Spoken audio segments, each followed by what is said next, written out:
So let me first welcome you all. Yes, thank you, sir. So it is my pleasure to give introduction of Sri Jaideep Bhai. Jaideep Bhai is a commerce graduate from Bharatiya Vidya Bhavans College, University of Mumbai, and a law graduate from KC Law College. He is an advocate on record registered with Bar Council of Maharashtra and Goa, and also with Bar Council of Gujarat, and practice mainly in corporate and commercial law, securities law, and insolvency law and FEMA. He appears before High Courts, NCLT, SEBI, SAT, DRT, etc. He started his career as a management trainee with Atul Limited, a Lalbhai Group company, in 1989.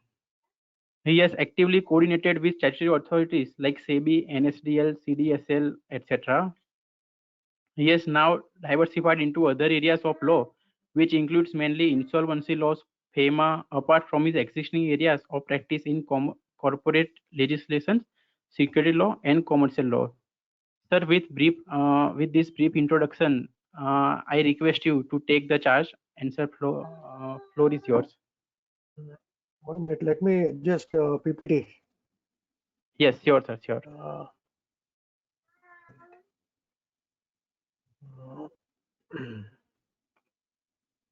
Yes, sir, visible. We can see your PPT. Full screen is there, no? Hello, full screen is available? Yes, no, sir, full screen is not available. You have to press F5 to 1 minute. make it full screen. Yes. Okay. Yes, now visible, is sir. it okay now? Yes, is it So okay can now, I go sir? ahead now? Can we start? Yes, Okay. yes. Good You evening can to all of you, and it's a great privilege, and thank you to Pratik. And I wish all of you and your family a great, very good health and stay healthy. So what exactly I have done is that I have bifurcated in 5 different uh, parameters. So we can start with what was the scenario before IBC, what is the purpose of IBC, why the government brought into IBC, what was the necessary of this particular code. We will understand 4 or 5 very important definitions which will help you to understand. Then we will discuss citations, and finally what are the proposed amendments in IBC which government has proposed very recently during COVID-19. So let us start with what was the scenario before Insolvency and Bankruptcy Code came into existence. Now, all of you must be aware that there was no single law in our country which dealt with insolvency and bankruptcy law. There was a Sikh Industrial Companies SICA Act 1985. This act is existence, Recovery of Debt Due to Banks and Financial Institutions Act 1993. There is SURFACE, which is in existence 2002, Companies 2013, and the Presidency Towns Insolvency Act 1909 and the Provincial Insolvency Act 1920. These 2 acts are still in existence as far as individual insolvency and partnership insolvency matters are concerned. Why they are still existence? Because the particular part 3 of the IBC in 2016 have not yet been notified by the government, which are related to individual and partnership firms. Now, under these different acts, there are different judiciary which are functioning. One is BIFER, which all of you are aware. There is Debt Recovery Tribunal. There is Debt Recovery Appellate Tribunal. There is High Court, which is mainly for liquidation of companies. And for individuals and firms, the jurisdiction is Civil Court, which is still in existence, because that IBC code parts related to individual and partnership firms have not been brought into existence, notified so far. Now let us go to the main objectives. What are the objectives of IBC? So number 1 is to consolidate and amend the laws relating to reorganization and insolvency resolution of corporate persons, partnership firms, and individuals in a time-bound manner. The government has given more emphasis on this particular terminology, time-bound manner, for maximization of value of assets. How it maximizes value of assets, I will make you understand when we progress further. Second objective is to promote entrepreneurship. That also I will explain how this act promotes in entrepreneurship. Number three, availability of credit and balance the interest of all the stakeholders, including alteration in the priority of payment of government dues, and to establish an insolvency and bankruptcy board and matters connected therewith and incidental thereto. Now, Insolvency and Bankruptcy Code 2016. Now, before that, let me tell you that before that act came into force, the government formed a committee, that is Bankruptcy Law Reforms Committee, under the chairmanship of Dr. T.K. Vishwanathan, and they suggested that there is a need for a separate code which can deal with the insolvency and bankruptcy matters related to corporate sector, individual, and partnership firms under one single code. And that is how this code, they prepared the bill 2015, which was introduced in the Lok Sabha and then Rajya Sabha, and finally the president assent was obtained, given on 28th of May 2016. Effectively, this code came into force on with effect from 1st December 2016.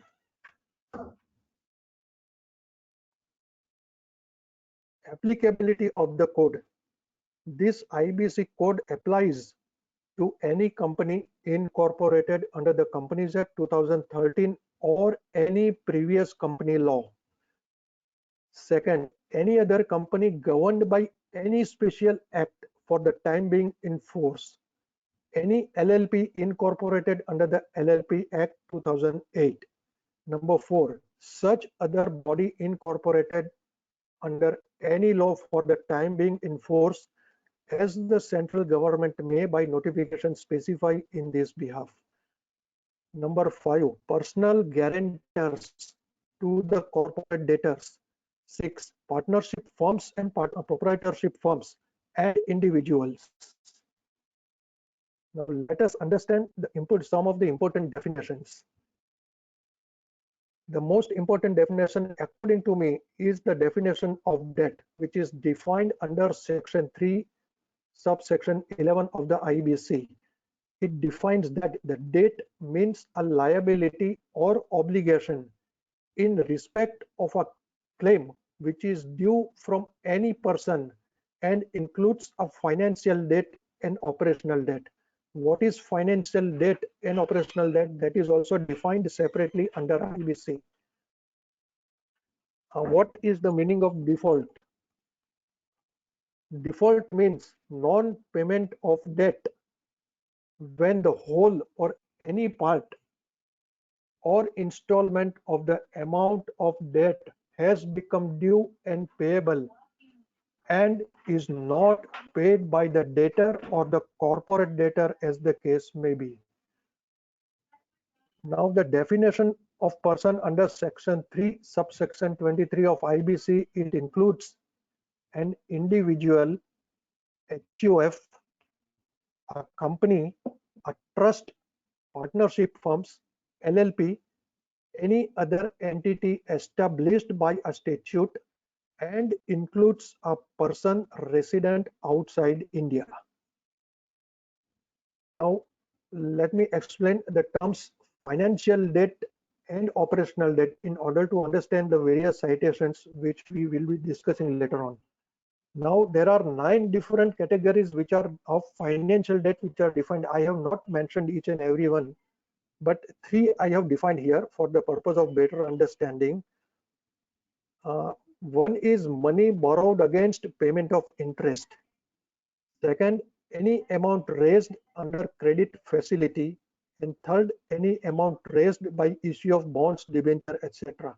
There are other 6 categories which I have not mentioned here, but it can be read from this definition under Section 5, subsection 8. Now, what is operational debt? That is very important definition. Operational debt has been defined to mean a claim in respect of the provision of goods or services, including employment, or a debt in respect of the payment of dues arising under any law for the time being in force and payable to the central government, any state government, or any local authority.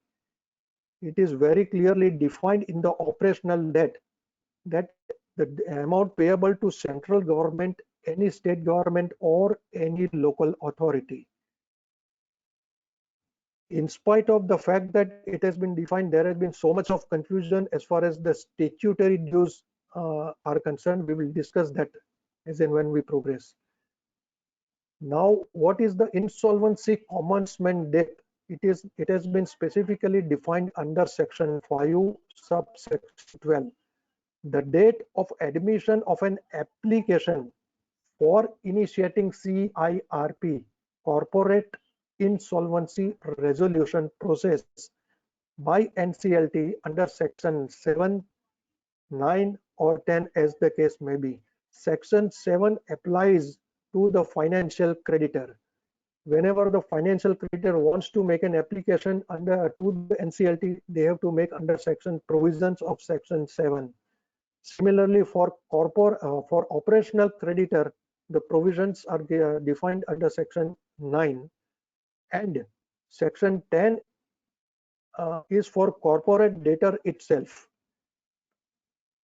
Now there is a provision which says that in case the IRP, insolvency resolution professional, is not appointed, or at the time of making an application to NCLT, if IRP has not been recommended by the petitioner, then in that case insolvency commencement date shall be the date on which such IRP is appointed by NCLT.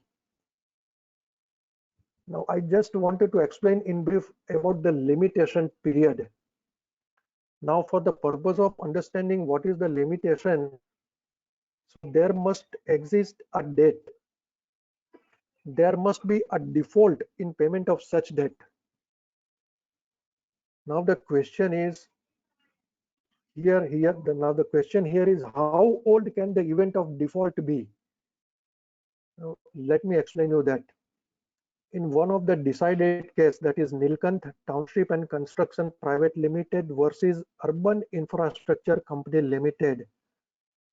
Now NCLT observed that since the code IBC is not for recovery of claims, as long as the debt is due, application under the IBC can be filed regardless of limitation. And that means that the Limitation Act shall not be applicable for matters under the code. Similar view was affirmed by NCLT in another case, Black Pulse Hotels Private Limited versus Planet M Retail Limited. Now, there was so much of confusion about the provision of Limitation Act. So it so happened that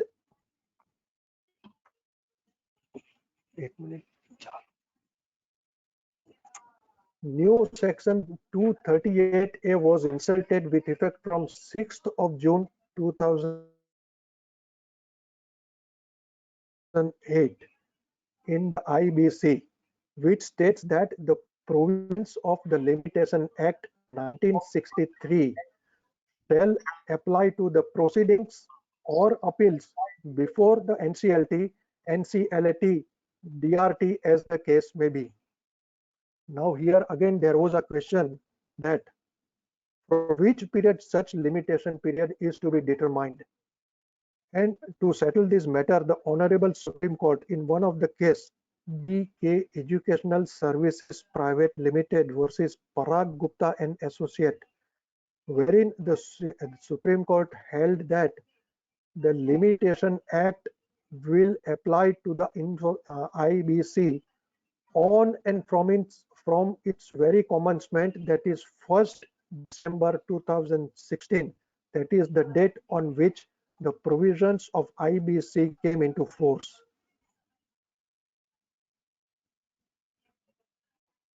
Now there was a question that how to determine the limitation period in case where the security has been given against the loan. I will come to that this citation also, which you are very eager to understand. The question that arises, what shall be the modus operandi for determining the limitation period in cases where a security has been given against the loan by executing a mortgage deed?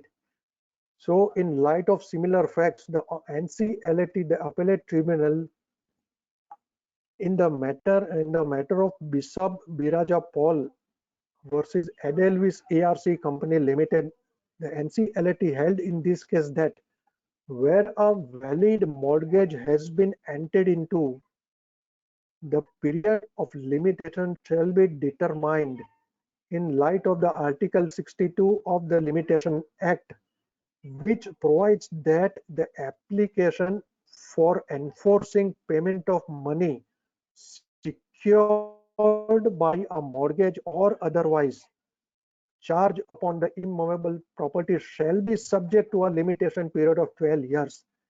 Hence, it can be drawn that in cases where a sum payable is secured by an instrument, the period of limitation shall be equivalent to the period prescribed for such instrument, as the case may be. Now, as far as the operational debt is concerned, here where the confusion arises, there was a lot of lack of clarity on the inclusion of statutory dues, whether it is income tax or a GST or VAT or municipal or any other local tax. Now let us analyze various judgments. I am coming to the now the various the most important part. I have selected 3-4 cases. One is the Calcutta High Court judgment in the case of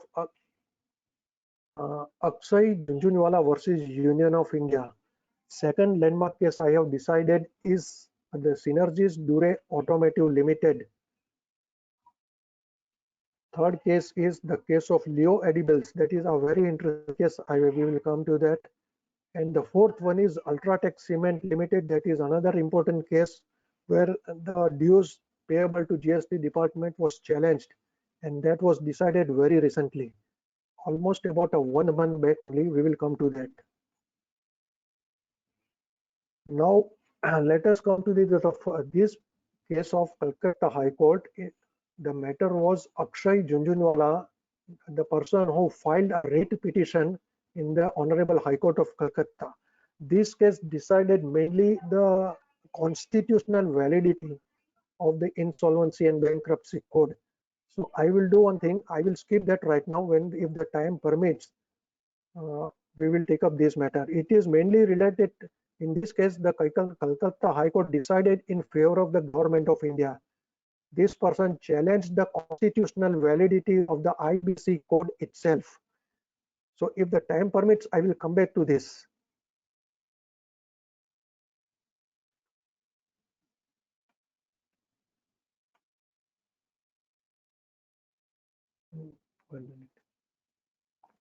So let me come to this Synergy Dure Automotive Limited case.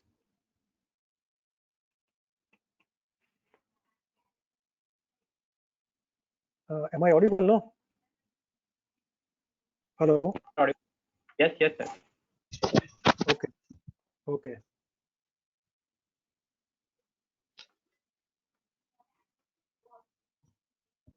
So this case is very interesting. There was a company called Synergies Dure Automotive Limited. Now this company had its registered office in Hyderabad and factory located in Visakhapatnam. It was incorporated in 1995. Now it so happened that in 2004, somewhere in 2004, this company had a negative net worth and was declared a sick company in 2007 by BIFR. And as on 30th of September 2004, this company had an outstanding debt of 212 crores. Now it so happened that in particular company that some of the creditors of this, for the sake of convenience, we will call it only a Dure. There some of the creditors of Dure assigned their debts. In this particular case, let me explain you that there are three factors which were brought into discussion. One is assignment of debt, another is amalgamation, and third one is income tax liabilities. So it so happened that in this particular case, that some of the creditors of Dure assigned their debts which constituted a substantial part of the outstanding debt, which was disclosed in their balance sheet, to another company, Synergies Casting Limited, which was Dure's related party. And these dates were assigned over a period of 2008 to 2011. Now, again, it so happened that this particular related party, that is Castings, we will call it Castings. Subsequently, Castings, which was a related party, in turn assigned a substantial amount of debt at a discounted consideration to another company, that was an NBFC, that is Millennium Finance Limited, and NBFC, and that was assigned on 24/11/2016.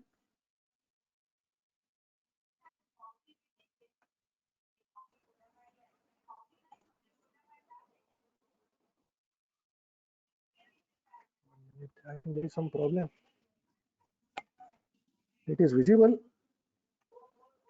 Yes, sir, visible. Okay, can you change the slide? Let me check. Sir, I will not be able to change the slide. Can you disable the screen and then enable it, so it might work? Okay, fine. Okay, I think. Okay, we started. Now Yes, it so yes. happened that in the meantime, the government wide notification dated somewhere in November 2016 appointed 1st December 2016 as the date on which the provision of SICA shall come into force. So it so happened that in view of this notification of the government of India, any reference made to BIFER, any pending proceedings before BIFER, and any appeal which were pending before the appellate authority of BIFER stood abated with effect from 1st of December 2016. So please listen very carefully. This is a very interesting case. So all the proceedings which were pending before BIFER, appellate authority before BIFER, they were abated with effect from 1st December 2016. Subsequently, Dure, that is the corporate debtor, applied for corporate insolvency resolution process CIRP under section 10. Now just let me give you a brief understanding. Section 10 applies, it contains the provisions under which the corporate debtor itself can apply for CIRP. So this corporate debtor Dure applied for CIRP with NCLT Hyderabad bench. After a lot of deliberations, the Hyderabad bench admitted its application on 23rd of January 2017. On that particular day, this corporate debtor, had a total asset of 11.95 crore in the books, and it had a liquidation value of 8.17 crore at the commencement of CIRP. On the same date, it had total outstanding debt of 972.15 crore, including interest. Now it so happened that the COC, the committee of creditor appointed by NCLT, they approved the resolution plan within 150 days. NCLT approved the entire resolution plan within 190 days. That is within a period of 40 days after the COC approved the resolution plan. The cost of entire resolution was almost 1% of realization value. Now there was one creditor here, Edelweiss ERC. So he did not vote in this particular resolution plan. He had raised certain objections, and there was deliberations that financial creditors realized a very less value as compared to their claim, total claim. It would have been better to write off NPS rather than realize only 6% after a lot of cumbersome legal process and cost of CIRP. And it was also argued that it is better to abandon IBC process. Now it was also argued that if there was no IBC and this corporate debtor would have continued with BIFR process, and then it would have taken a very, very long year, maybe some 5 years, 6 years, 10 years under the BIFR process. And in case the corporate debtor had been liquidated through BIFR, then the liquidation value would have been further depreciated. So it is better to go under the IBC process. And let me explain you. So the question is, what was the resolution plan?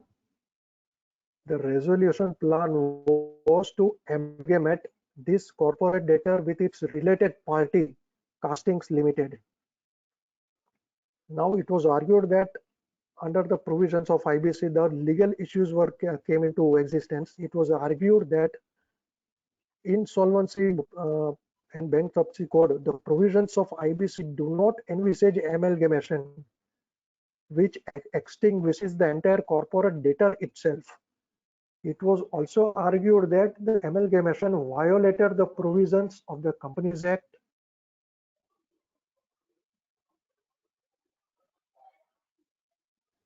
Section 230, 232 of the Companies Act 2013, and thus it failed to satisfy Section 3, subsection 2, clause E of the IBC. Let me read that section 30, subsection 2, clause of what is that? Let me read that for your understanding. The resolution professional shall examine each resolution plan received by him to confirm that each resolution plan provides for the payment of resolution insolvency resolution process. It provides for the payment of debts of operational creditors, provides for the management of the affairs of the corporate debtors, the implementation and supervision of the resolution plan, and does not contravene any of the provisions of the law for the time being in force. So it was also argued that it violated Section 30, subsection 2, clause E of the IBC.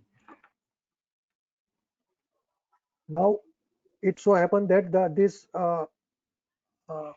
Edelweiss ARC Limited, who was a financial creditor, he appealed to NCLAT, and NCLAT held that there is no question of filing an application before NCLT under Section 230, 232 of the Companies Act at the stage of filing of the resolution plan, because at the time of filing, before approval of the resolution plan, it was not known that what was the plan. So NCLAT rejected the contention of Edelweiss ARC Limited. NCLAT also held that Section 238 of the company's IBC provides for overriding effect over provisions of all other statutes in case of conflict. So here I would like to read the provisions of 238 of IBC.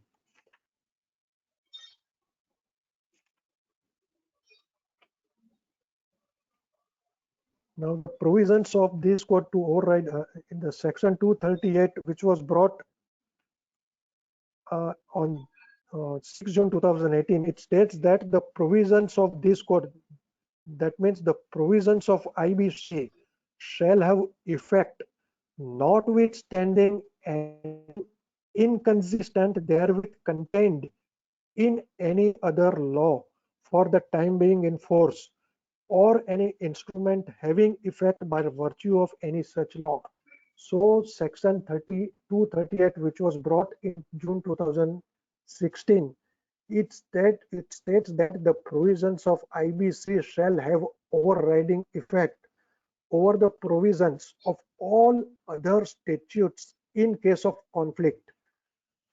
So NCLAT Appellate Tribunal rejected an argument of Edelweiss that the merger of amalgamation cannot be proposed in the resolution plan, or such proposal is violative of the section 30 subsection 2 clause E of IBC.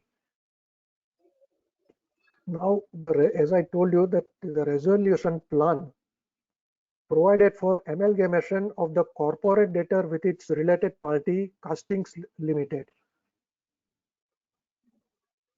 This, I think it is repeated. Now, there was a twist in this matter. It so happened that the income tax department filed an appeal before NCLT on the ground that their dues have not been considered. Income tax department appealed against the order of NCLT. NCLT already approved the resolution plan, and income tax department appealed against the order of NCLT approving the resolution of the corporate debtor on the ground that the income tax department, the huge income tax benefits to Castings Limited, that is the related party, has been given to the related party, the company in which the corporate debtor is being amalgamated, without including the income tax department. So they argued that the income tax department, they were not taken into confidence in this case, and the huge income tax benefits were given to Castings Limited. The NCLT did not consider their contention, and therefore the income tax department went for an appeal before NCLT. Now, NCLT considered whether the income tax, VAT, value-added tax, or any other statutory dues such as municipal tax, excise duty, or any other local municipal any other statutory dues come within the meaning of operational debt, and whether the central government, state government, or the legal authority having statutory claim come within the definition of operational creditors.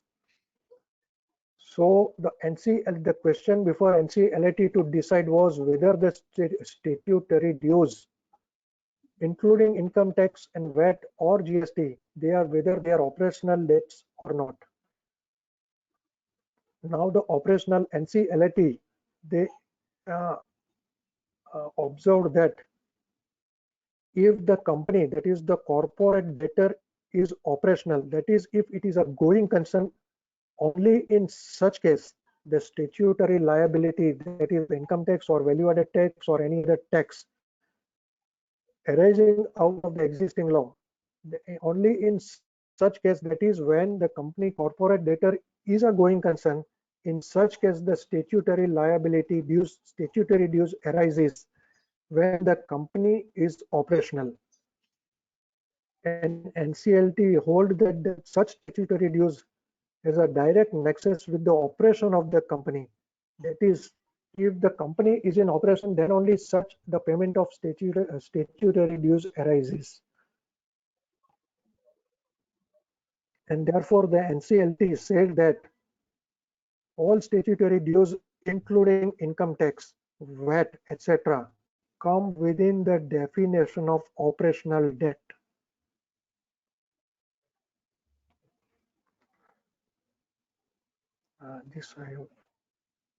Now let me explain you.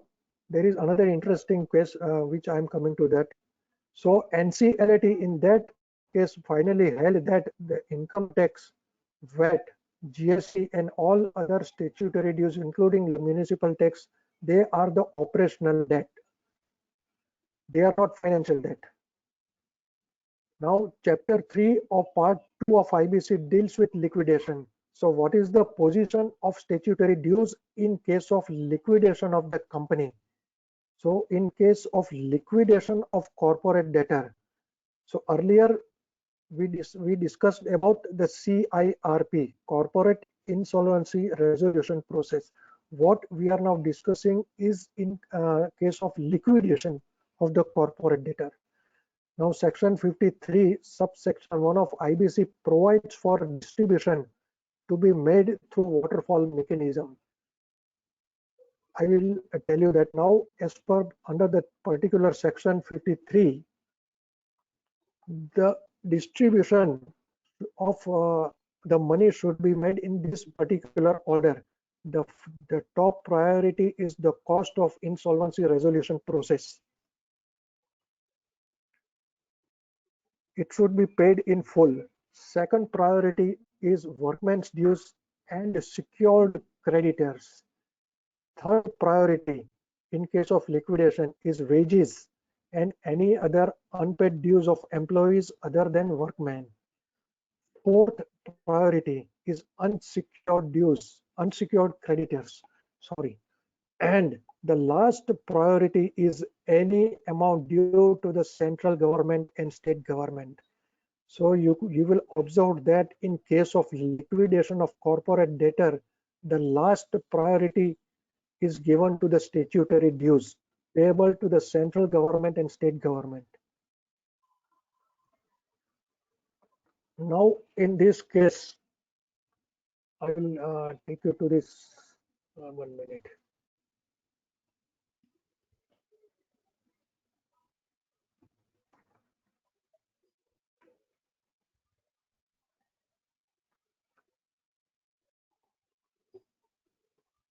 Please hold on.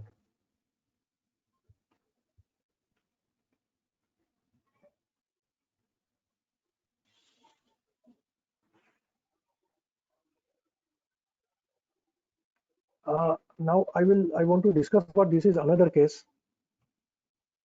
A case of Leo Edibles and Fats Limited versus Tax Recovery Income Tax Department. So let me, I have noted down certain points in this, so it will be of very much interest to all of you. In this case, the NCLT Hyderabad bench ordered for the liquidation of one company called, the name of the company is VNR Infrastructure Limited. And the assets of this company were pulled to form a liquidated asset. In case of liquidation, the company has to pull, the liquidator has to pull all the assets, which is called the liquidated asset. And all the assets of the company were pulled to form a liquidated asset, and all such assets were sought to be sold by e-auction. It so happened that in this particular case, so I'm narrating the date also in this case for your understanding.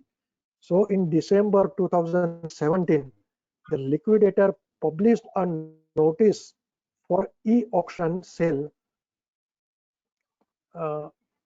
and that one company, that is the Leo Edibles, we will call it Leo Edibles and Fats Limited, Leo, participated in this auction and was declared the highest bidder.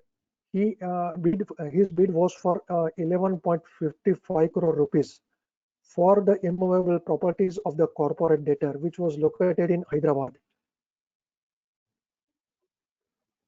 In this case, the liquidator issued a letter dated 31st of January 2018 confirming the sale in favor of Leo and called upon him to deposit 2 crore as a deposit, including EMD of rupees 88 lakh rupees. Now understand, please listen carefully.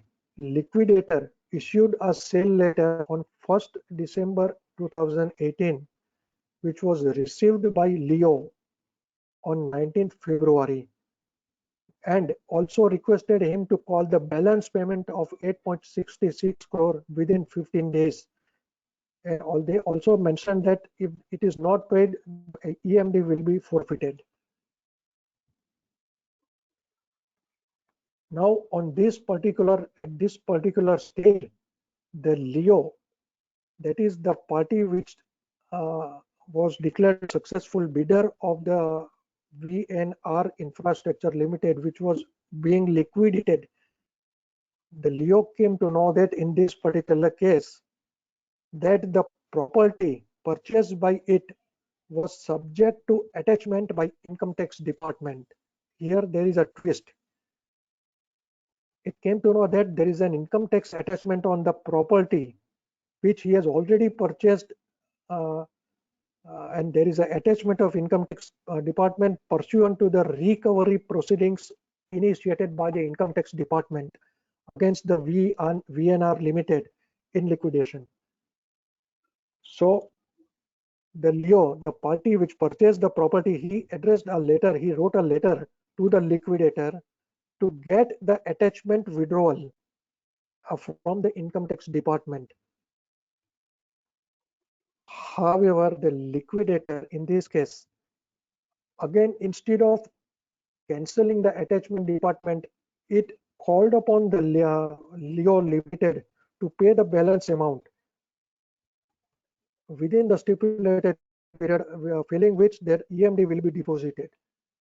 So the property which that Leo purchased, it was already against the attachment under the order of Income Tax Department.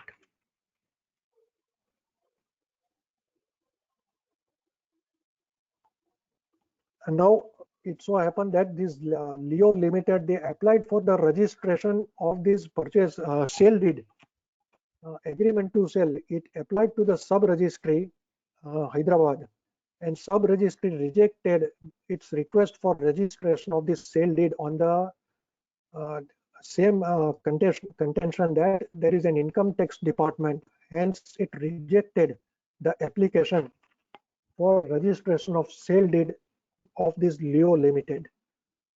So in this case, the Leo filed an application, writ petition. What happened is, in case this particular case, the Leo Limited, the party which purchased the property, he filed a writ petition in the Andhra Pradesh court.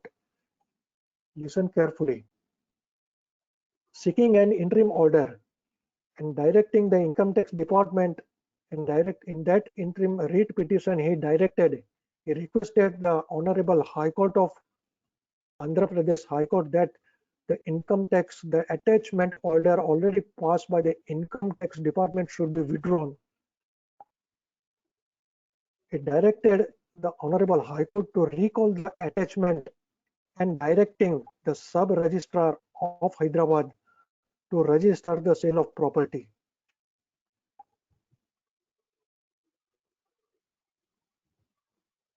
So on 15th March 2018, the Honorable High Court in this case directed not to give pass any interim order for not depositing the balance consideration. Earlier, he requested the liquidator that time should be given for payment of balance, payment of 8 crore by the party who is purchasing the property.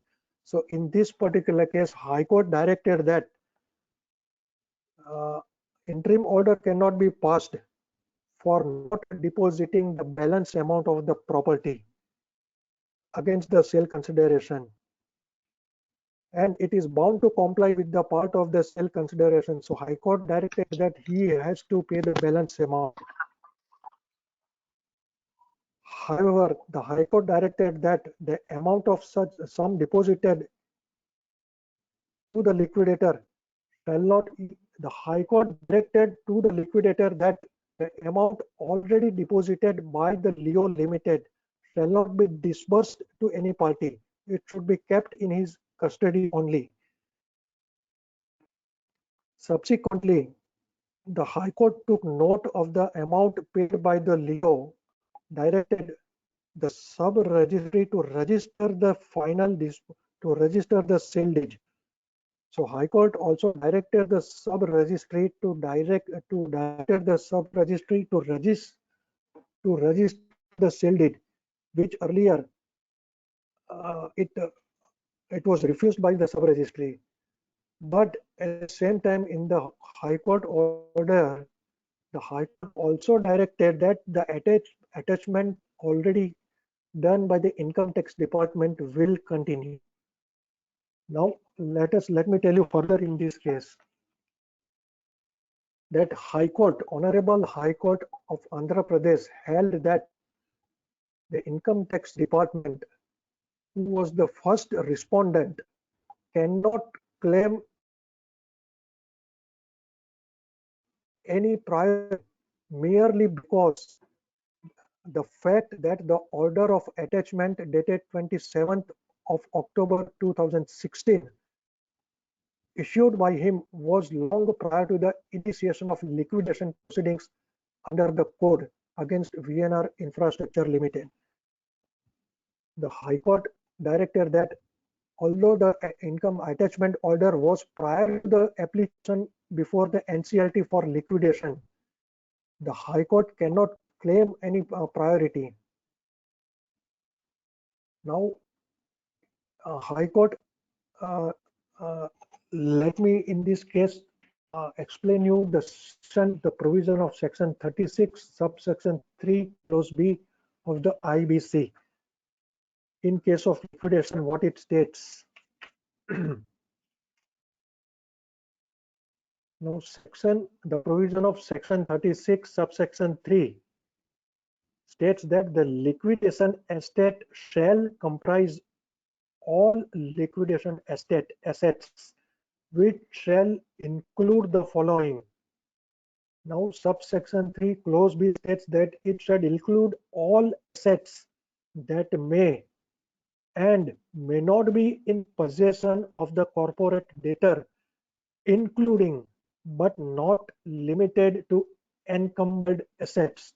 So High Court stated that it may also be noted that section 36 subsection 3 clause B of the IBC indicates that the liquidation estate shall comprise all liquidation estate assets that may or may not be in possession of the corporate debtor, including but not limited to encumbered assets. So, therefore, even if the order of attachment constitutes an encumbrance on the property, it still does not have the effect of taking it out of the purview of section 36 subsection 3 clause B of the code. That was the direction given by the Honorable High Court of Andhra Pradesh.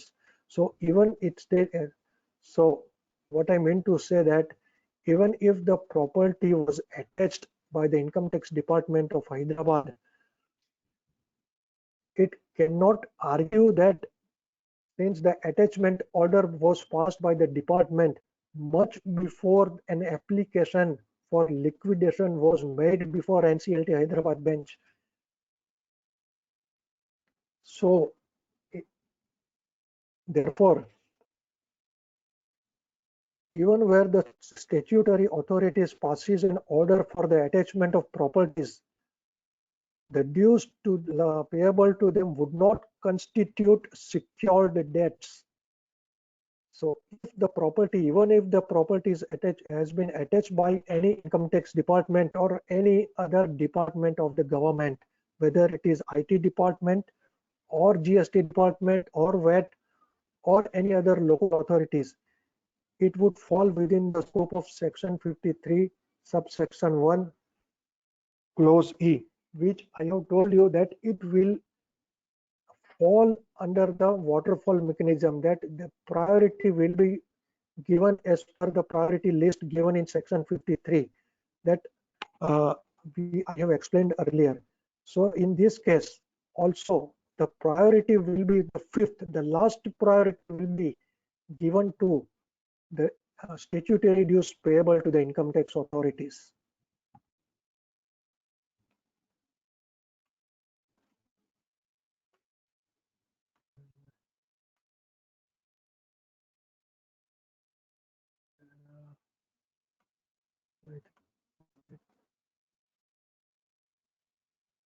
I think some technical issues is coming. What is happening? Screen is not moving. Yes, yes, yes. You can just share the screen again. Go to the sharing and share it again.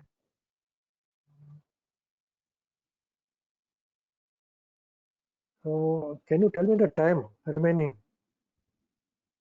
It's 5:25. Hello. Can you please We just let me can, know the time left? yeah, so we can take it for another 20 minutes.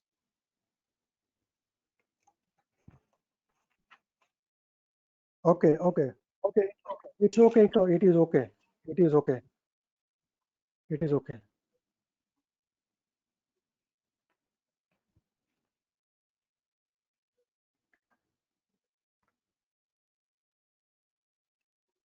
So it was made very clear by the Honorable High Court of Andhra Pradesh High Court in this particular case that the statutory dues will fall in the last category, even if the property is secured by the income tax department. So one more case which I would like to discuss. It is a very interesting case here. It is a case of Binani Industries Limited and Ultratech Cement Limited.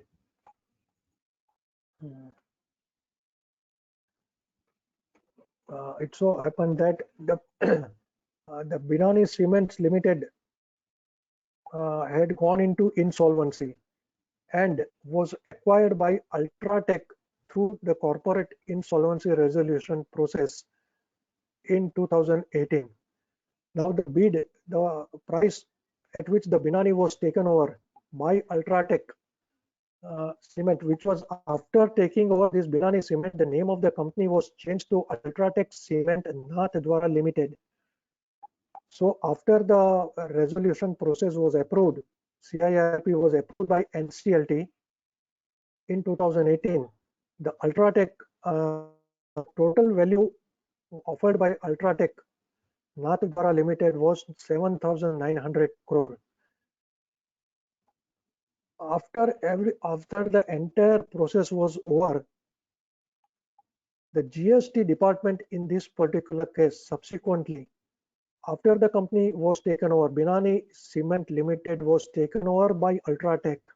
The GST department raised a demand notice of rupees 144 crore rupees, which was payable by the erstwhile Binani Cement Limited to GST department. So it was payable. It was the earlier statutory dues of GST department, which was payable by Binani Cement Limited before it was taken over by Ultratech under the CIRP through CIRP route, through NCT route. So Ultratech Cement Limited, they took a view that they rejected that offer, that we are not liable to pay. It is a due payable by the erstwhile Binani Cement Limited. We are not liable to pay this dues to the GST department. So Ultratech Cement Limited. Now here also there is a twist from the legal point of view, in the sense that they could have appealed against the order of NCLT to NCLT in New Delhi. But Ultratech Cement Limited filed a writ petition under Article 226 of the Constitution of India with the Rajasthan High Court. So on 4th of April, the Rajasthan High Court, this is the case, a very recent case. I am talking about 2020. April 4 means April 4, 2020. On 4th of April 2020, the Honorable High Court of Rajasthan admitted the writ petition of Ultratech Cement and observed that the demand notice of the GST department raised by the GST department to the Ultratech Cement is illegal, ex facie illegal and arbitrary, and per se it cannot be sustained. That was the view taken by the Rajasthan High Court. Since the reason was, the High Court also observed that the GST dues of Binani Cement, the erstwhile before the CIRP, were already accounted for in the resolution plan, which was duly approved by both the NCLT and NCLAT. So it is a very interesting case. I'm sorry, it was appeal before NCLAT also. In this case, the all the statutory dues, as which we have discussed in earlier case, that once the resolution plan is approved by the NCLT, it also takes care of all the statutory dues, whether it is income tax, GST, VAT. And so in this particular case also, the High Court held that the GST dues of Binani Cement Limited were already accounted for in the resolution plan, which was duly approved both by the NCLT and NCLAT. And hence, the Binani Cement cannot raise a separate demand subsequent to the approval of resolution plan. The GST department argued that it was not heard before the approval of the resolution plan. In this case, the regard, 1 minute.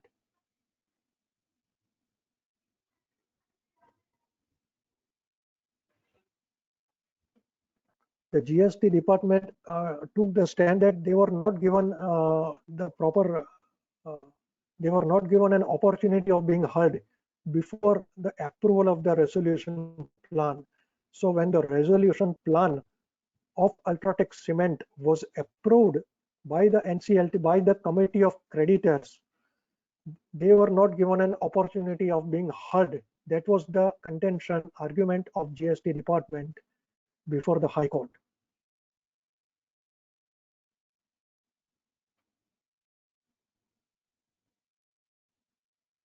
In this case, the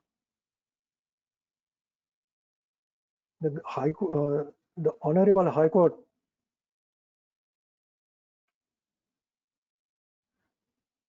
once the Honorable High Court held that the financial creditors have a right of only the financial creditors. The High Court took the view that only the financial creditors have a right to be heard in the Committee of Creditors. Now, in earlier case, we have discussed that the statutory dues are not financial debt. Statutory dues are the operational debt, which has already been decided by in the decided cases of NCLT and NCLAT, and hence the High Court held that the operational creditors have no right to be heard in the Committee of Creditors. In the committee, see, I want to little bit interpret. The Committee of Creditor means once the application is admitted by NCLT for corporate insolvency resolution CIRP, for CIRP, the Committee of Creditor is formed. Now, who constitutes Committee of Creditor? Who can be a part of Committee of Creditors? Just a brief idea I will give you for your understanding. The Committee of Creditor consists of only the financial creditors. Operational creditors have no right to appear before Committee of Creditors. So even if there is a single financial creditor, the Committee of Creditor will consist of only single financial creditor. Subsequently, the law was amended. I will come to that later on. So High Court in this case held that the government department, being GST, they are only the operational creditors and they have no right to be held in the Committee of Creditors. So this contention was rejected.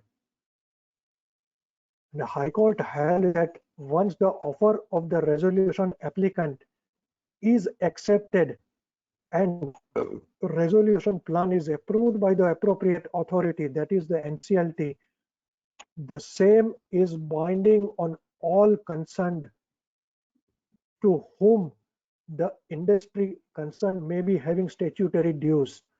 No right of audience is given in the resolution proceedings to the operational creditors with the central government or the state government, as the case may be.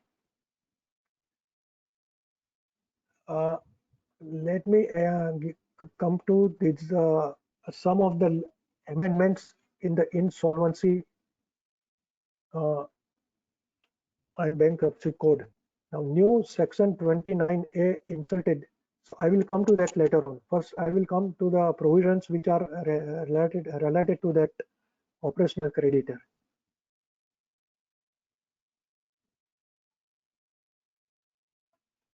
A new section 5 subsection. No, it is a new section, but is this particular section was amended. Section 5 subsection 26 of IBC was amended recently in 2016, which came into force on 16th August 2016. Now, earlier in that case of amalgamation of Dure Limited, and where the Edelweiss took the objection that it cannot be, the corporate debtor cannot be amalgamated with the related party. There is no provision in the IBC for amalgamation and restructuring, etc.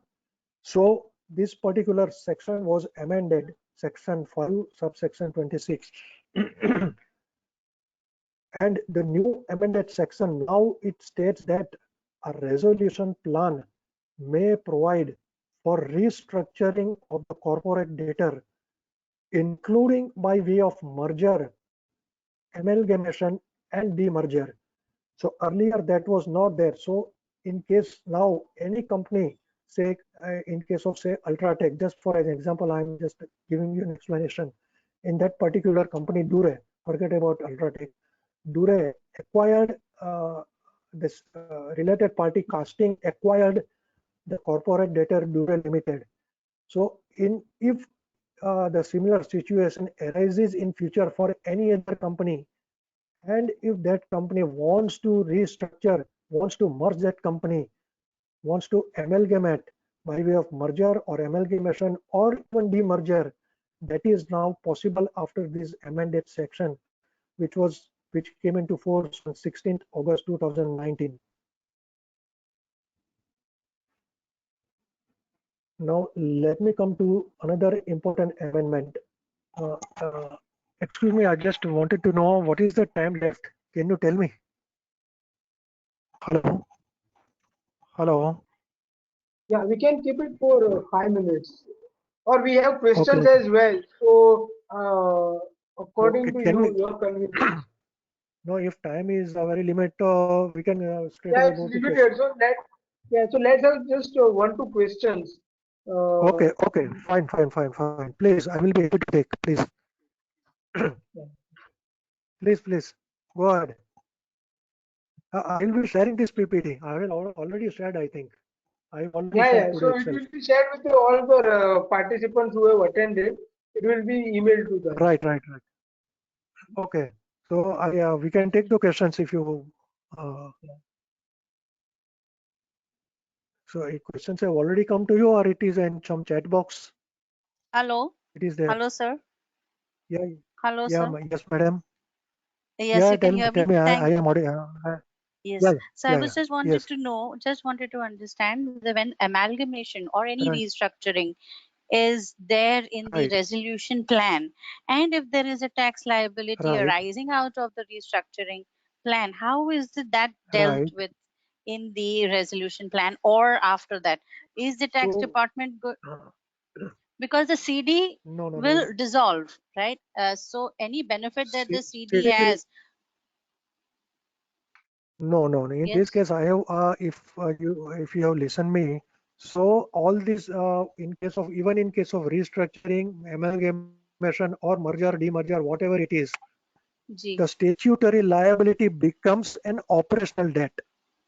So the committee of creditors, which will be formed, G. they will decide. G. They will decide how much tax liability should be discharged to the income tax department. So let me give you an understanding. There is one more case in this case where the sales tax, income tax, I am talking about IT liability only.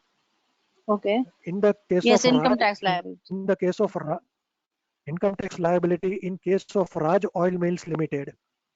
G. In the same case, which was already merged, which was also merged with Edelweiss case by NCLAT. So G. there was a huge liability of income tax somewhere around 300 crore plus. And G. in the resolution plan, committee of creditor approved only 1.7 or 1.8 crore something. Do G. you get my point? So G. G. G. once the committee of creditor decides the amount payable to income tax authority, it is binding on the central government, and that is what this section 13(1), new section 31 is amended. No, It is sir, on the just screen. one, G. One If more you will be able clarification to that see that was section. the clarification that Uh, I was trying to seek yeah, is that, sir, for example, Dore, the yes, example of Dore, if we take that the assets of the liquidated value was about, say, 13 or 14, 17 crores, and they must have taken on the books on that same. So if there is a capital gain arising out of this kind of a transaction, in a normal amalgamation case, other than the IBC, if it would have been an amalgamation, there would have arisen a capital gain out of this amalgamation. So when we are looking at the resolution plan through IBC, such kind of a capital right. gain arising out of the assets being taken over at a lower value to the merging companies, what happens to the tax? What happens to the capital gain that arises? Is that also been taken care by the resolution plan itself? Yes, it is being taken care by resolution plan in RP resolution plan itself.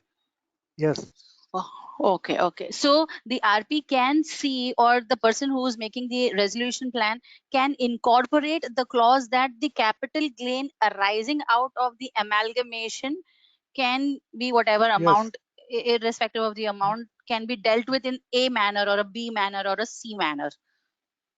exactly. Yes. Okay.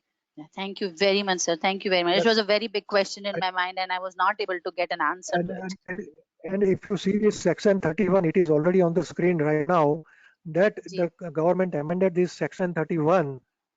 That if the ji, NCLT is satisfied that the resolution plan approved by ji, COC under ji, sections or subsections so meets the requirement, it ji. shall by order approve the resolution plan, which shall be binding on the corporate debtor and its employees, members, including central government, any state government, or any local authority to whom Okay, a debt in respect of the payment of dues. It is very clear okay. now. Okay. So under Thank you, sir. section Thank itself, you. it is now okay. So Thank you, any sir. other Thank you very question? much, sir. Thank you. Okay. Next question is And from Ravi. yes.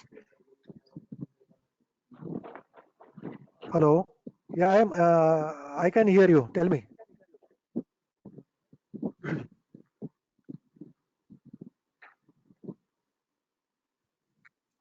Ravi, if Hello. you have a question, you can speak it out, please.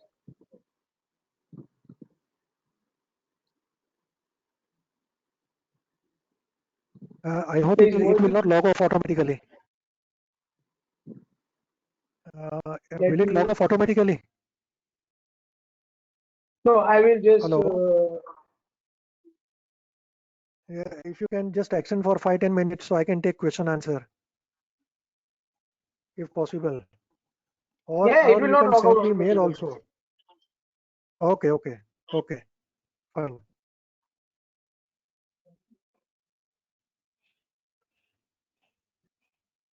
Kunal, you raised your hand, so if you have a question, you can please ask.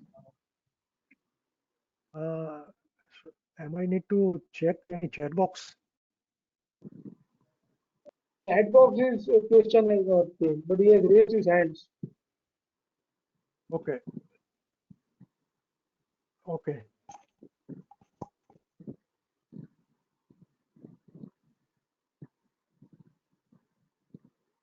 So any other question, you can send me mail also. I will be happy to answer Okay, within 24 hours. yeah. My So I my think, email ID is already there with you.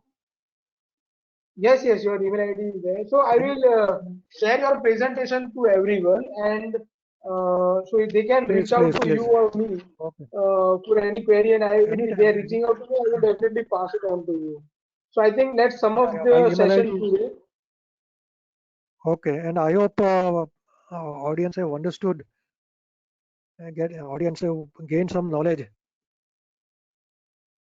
Yeah, definitely. So basically, Participants. IBC is So such a lot that many of us are not having good understanding, being largely involved in the Income Tax Act. right. So it is very Now, insightful for us to go through that liquidation process and then CIRP proceedings as well.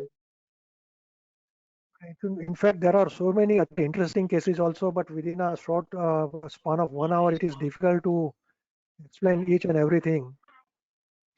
So if participants agree, I can organize another session also anytime, whenever they want. They'll be happy to come back. Sure, sure. We will look out for that and we'll definitely arrange in some time. And you can And thanks a lot for. any other question, you can mail me, and I will ensure that I will reply within 24 hours. Yeah, yeah. Thank you so much, and thank you very much all the participants for patiently listening to me. And just a brief introduction, I think. Let me give you. Ours is a full-service law firm. I am based out of Bombay, and we are operating from Mumbai, Ahmedabad, Baroda, Pune, and we are now developing in Bangalore also, New Delhi also. And I personally appear before NCLT Mumbai and Ahmedabad, and SEBI and SET also. So I will be happy to answer any question anytime, and just drop me a mail and I will reply back. Okay, sir. Can I Okay, log thanks a off? lot. Yeah, yeah. Okay. Thank you so much. Thank you all the participants for patiently Thank you. listening. Thank you very much, sir. It was a Welcome. very insightful event, and I would request your kind self if you could get few more cases. Like, it was a very insightful when you speak about cases. It is practically, we understand that okay, this happened, so that was the resolution. Right. This happened, that was the resolution. Mm. If you can get few more landmark cases like this, it would be really, really helpful for the people like me who have just joined the fraternity, and I'm a chartered accountant practicing, but IP has been a Great. new field for me. No, it's I mean, it was my dream to be a CA, but unfortunately, I could not become. So it is not by choice, but by default, I become a lawyer. But sir, you are But doing anyway, fabulous in your you field. just give me a day. Thank you so much, and you just tell me your day, a convenient day and time. I will come back. I will be happy to share Thank you. my Thank you very knowledge. much, sir. Thank you very much, sir. Thank you so much, Okay. sir. Okay. Okay. Sure, sir. Thank you, Okay. sir. Welcome. Thank you so much. Thank you. Thanks. Okay. One log off now.